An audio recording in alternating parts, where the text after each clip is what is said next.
ഇപ്പോൾ എൻ്റെ കല്യാണം കഴിഞ്ഞിട്ട് ഏകദേശം 2 മാസമായി.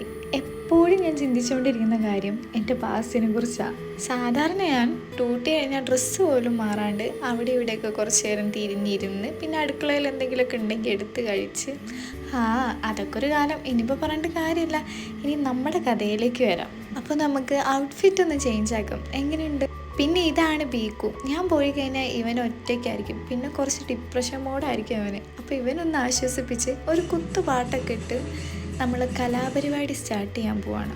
ഇതൊക്കെയാണ് നമ്മുടെ കലാപരിപാടികൾ. പിന്നെ ഇതൊക്കെ ഒരു സ്പോർട്സ്മാൻ സ്പിരിറ്റിലെടുത്തിട്ട് വേണം നമ്മൾ ചെയ്യാൻ. അങ്ങനെയാണെങ്കിൽ കാര്യങ്ങൾ വളരെ എളുപ്പമായി. പിന്നെ ഇതൊന്നും എനിക്കൊരു വലിയ പണിയല്ല കേട്ടോ. കാരണം എൻ്റെ വീട്ടിൽ ഞാനിതെല്ലാം ചെയ്യായിരുന്നു. അതുകൊണ്ട് ഇതൊന്നും ഒരു കുഴപ്പമല്ല. ഇവിടുത്തെ മെയിൻ കുഴപ്പക്കാരൻ ഇവനാണ്. കാരണം ഇതുപോലൊരു മൂലയൊക്കെ കണ്ട അവിടെ അങ്ങ് സാധിച്ചോളും.